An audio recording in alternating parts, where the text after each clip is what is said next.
అందరికీ జై శ్రీరామ్ అండి. ఈరోజు నేను చేసే వంట ఏంటంటే మటన్ కీమాతో ఈ ఫగత్తి చేయబోతున్నానండి. ఇది వచ్చి ఫగత్తి అంటారు దీన్ని. నేనైతే దీన్ని మక్రోని తువ్విలు అంట. మక్రోని తువ్విలు అంటే పొడుగుండే మక్రోనిలని. ఫగత్తి అనేది సరిగ్గా రాదు నాకు పేరు, అందుకని చెప్పేసి దీనికి ఏమేమి కావాలో ఎట్లా చేయాలో మీకు చేసి చూపించానండి. ఇప్పుడు ఇవి వచ్చేసి బుడ్డమిరపకాయ అండి, ఇది అల్లము తెల్లగడ్డ పేస్ట్ అండి, ఇది వచ్చేసి ఎర్రగడ్డ అండి, ఇది వచ్చేసి బద్దు నూస అండి, కొత్తిమీర లేదు అయిపోయింది, బద్దు నూస వేస్తున్నా.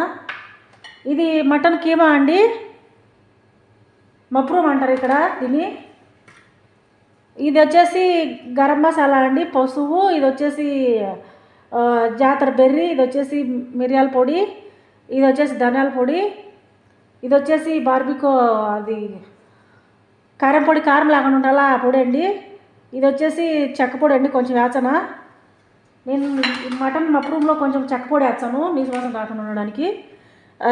అదే అండి మిరప్పొడి చెప్పలా, అది ఇదండి. ఇది కారం ఉండదండి, ఊరిక కలర్కి మాత్రమే. ఇదే అండి మా గరం మసాలా, మటన్ మసాలా పొడి కొంచెం అదే ప్లేట్లో చూపించాను కదా అది. ఇది వచ్చేసి అదే అండి జాతర బెర్రీ. దీనికి కావాల్సింది ఇది మాజీ అండి, మజూన్ టమోటా ప్యూరీ మజూను. ఇది వచ్చేసి ఆలివ్ ఆయిల్ తెలుసు కదండి, బటర్ అండి. ఈ మక్రోనీలు పొడుగు మక్రోనీలు అండి, ఫగత్తి అంటారు దీన్ని. ఇప్పుడు మీకు ఎట్లా చేసి చూపించానండి. చూడండి, నేను ముందుగానే నీళ్ళు కాగబెట్టి పెట్టుకున్నాను. చూడండి, పసుపు, ఆలివ్ ఆయిల్ రొత్తేసి, నిమ్మకాయలు వేసి, ఉప్పు కూడా వేసి నీళ్ళు ఉడకబెట్టి పెట్టుకున్నానండి. ఇప్పుడు మనము ఇవి మక్రోనియలు వచ్చేసి చూడండి, నీళ్ళు కాగినాయి కదా, దీనిలో నల్ల నిమ్మకాయలు వేసినా కదా. ఆ నల్ల నిమ్మకాయలు ఎందుకంటే పులుపు రావడానికి, అదొక మంచిగా వచ్చాదండి వాసన కూడా నిమ్మకాయలు వేసిందనా. వీటికి ఈ మక్రోనీలకి ఆ నిమ్మకాయలు వాసన ఇదంతా బాగుంటుందండి రుచి. ఇప్పుడు మనము ఈ మక్రోనీలు పొడుగున్నాయి కదా, ఇవి మనం దీన్ని తుంచుకోవాలా. ఇంటికాడ గొర్రెల కింద మేకల కింద తోసి మొద్దుపడిపోతే పరక ఎట్టుంటుంది అట్టు ఉండదండి. మళ్ళీ మొద్దుపడిపోయిన పరక అలికి పెట్టిన తర్వాత కడుగుతా అట్టుంది. ఇది ఎట్టున్నాయి ఈ పొలలు, మక్రోని పొలలు. దీన్ని వచ్చేసి ఇట్లా మధ్యలోకి తుంచుతానండి. ఇట్లా మధ్యలోకి తుంచి, ఎందుకంటే పొడుగు కూడా వేసుకోవచ్చు. మా ఇంట్లో చిన్నపిల్లలు ఉన్నారు కాబట్టి మళ్ళీ దాన్ని పొడుగుగా తినలేరు అనమాట. అందుకని చెప్పేసి ఇట్లా రెండుగా చేశాను, రెండుగా తుంచి పెట్టినాను. ఇదో చూడండి, ముందుగా తుంచి అన్నీ ఒక ప్లేట్లో వేసి పెట్టేసాను. ఇప్పుడు దీంట్లో వేసేస్తానండి నీళ్ళల్లో. ఓం నమః శివాయ నమో నారాయణ శ్రీమాత్రే నమః. ఓం నమః శివాయ నమో నారాయణ శ్రీమాత్రే నమః.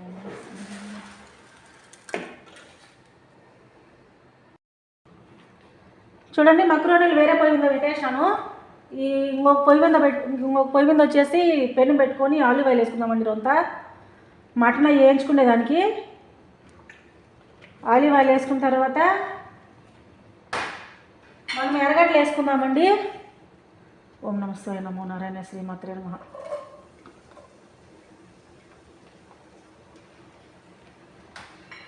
ఎర్రగడ్డలు కొంచెం వేగిన తర్వాత మళ్ళీ అల్లం తెల్లగడ్డ మళ్ళీ తర్వాత వేసుకుందామండి. ఏగనిద్దాం కొంచెం ఎర్రగడ్డలు. చూడండి, ఎర్రగడ్డలు వేగిన తర్వాత నేను అల్లం తెల్లగడ్డ కూడా వేసి ఏం చేశానండి, అల్లము తెల్లగడ్డ కూడా వేగిపోయింది అనమాట.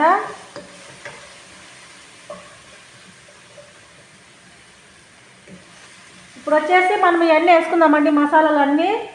ఓం నమః శివాయ నమో నారాయణ శ్రీమాత్రే నమః.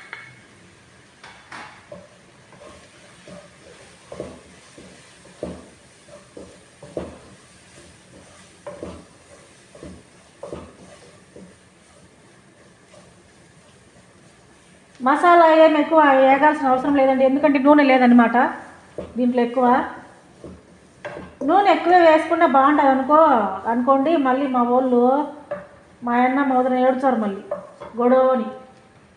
నూనె తినకూడదండి, తినేదే నూనెలు, మళ్ళీ నూనె తినకూడదు అంటారు. వాళ్ళు కూడా చూసారు కాబట్టి వీడియోలో. నేను నూనె తక్కువే వేస్తానండి దీంట్లో, మళ్ళీ ఎందుకు గొడవ. కొంచెం నూనె ఎక్కువ ఉంటేనే బాగుంటుంది ఈ మాంసం కూరలలోకి. ఈ మటన్ కూడా వేచానండి, మటన్ కీమా. ఓం నమః శివాయ.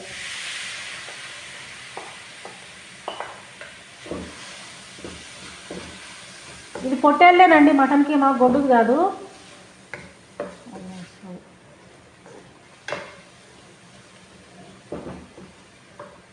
వీటికి బొమ్మలు ఉంటాయన్నమాట కవర్లలో, పొట్టేళ్ళ ఏమైంది అట్లా. ఇది కొంచెం వేగనిద్దామండి, నీళ్ళు ఊరుతాయి దీంట్లో, కొంచెం వేగనిద్దాము. మక్రోనీలు ఉడికిన తర్వాత అట్లే పెట్టేసుకుందాము. నీళ్ళు వడగట్టను నేను, మక్రోనీలు అట్టే పెట్టేస్తాను నీళ్ళు. దీంట్లో వెళ్ళే కావాలన్నమాట. మళ్ళీ నేను నీళ్ళు అయితే వడగొట్టి పెట్టలేదు, మక్రోనీలు అట్టే పెడతానా. ఇది వేగనిద్దాం అంతలేకే మటను. చూడండి మటన్ కీమా ఏగిపోయిందండి, అడుగు కూడా అంటుంది నూనె లేక.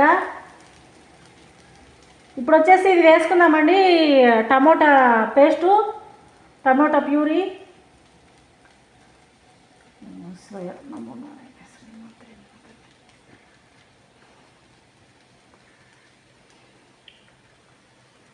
అంతా వేసేసానండి.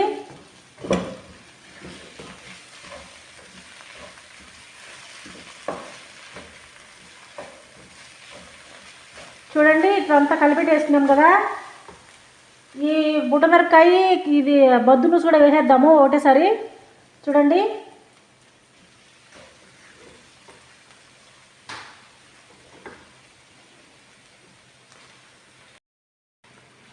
చూడండి మక్రోనీలు ఉడికిపోయినాయి. నేను నీళ్ళు వడగట్లేదు, సరిపోయినాయి ఆ నీళ్ళకి దానికి. ఉప్పు నేను మక్రోనీలలో వేసాను కాబట్టి నేను మటన్లో వేయలేదండి, తక్కువైతే మళ్ళీ వేసుకోవచ్చు.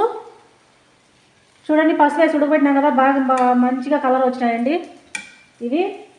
ఇంకా దీంట్లో వేసేద్దాము. నేను మటన్లో కూడా కొంచెం వేసిన పసుపు. వీళ్ళకు బాగా మంచిగా సీనికాయ కలర్ రావాలా చూడడానికి. ఈ మక్రోనీలు దీంట్లో వేసేస్తానండి మటన్లో.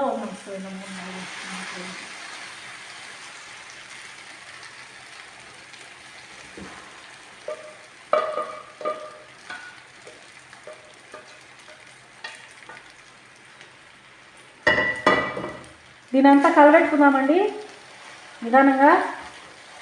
నేను మంట తగ్గించి పెట్టినాను, నిదానం కలబెట్టుకుందాము. చూడండి ఇది అంతా కలిపెట్టేసినాము, నీళ్ళు లేవండి దీంట్లో, మళ్ళీ నీళ్ళు వేసుకోవాలా. మామూలుగా కొంతమంది ఇట్లా ఇట్లా ఒట్టొట్టిగా ఉంటేనే ఇష్టపడతారండి. ఇంట్లో వాళ్ళకి కొంచెం నీళ్ళు ఉండాలి, అంటే కొంచెము సోస్ ఉండాలన్నమాట. అందుకని నేను ఈ కరెంట్ దాంట్లో నీళ్ళు ఉడకబెట్టినాను.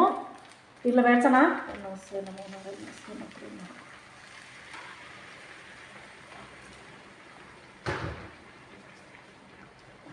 ఇవి 3-4 రకాలు నాకు చాయ్ అవుతాయండి.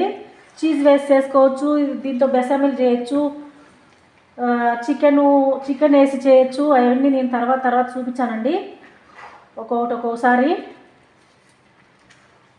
ఇది కొంచెం ఇట్లా కలిపెట్టి వేసుకునేసి దించేసుకుందాము. రెడీ అయిపోయిందండి మొత్తానికి. ఇది మనం ఇప్పుడు హాట్ బాక్స్లోకి తీసుకుందాము. ఇది వచ్చేసి బటర్ కదా, బటరు పైన వేసుకుందాం ఊరికి కొంచెమేనండి, ఒక రవ్వనే వేస్తున్నా.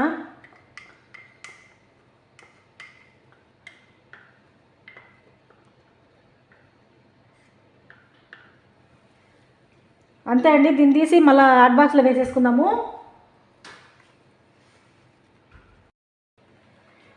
చూడండి మటన్ కీమా ఫెగతి రెడీ అయిందండి. ఇదే మక్రోనీ, ఆ పొడుగు మక్రోనీ తువ్విలు మక్రోనీలు రెడీ అయినాయండి. నా వంట మీకు నచ్చినట్టయితే కనుక నా ఛానల్ సబ్స్క్రైబ్ చేయండి, లైక్ చేయండి, షేర్ చేయండి, కామెంట్ చేయండి. మాలాంటి చదువురాని వాళ్ళను కూడా సపోర్ట్ చేయండి. మేము మీ సపోర్ట్ని చూసి మా కష్టాన్ని అంతా మర్చిపోతాము. అంతే అండి చెప్పాల్సింది నేను. అందరికీ జై శ్రీరామ్ అండి. జై హింద్.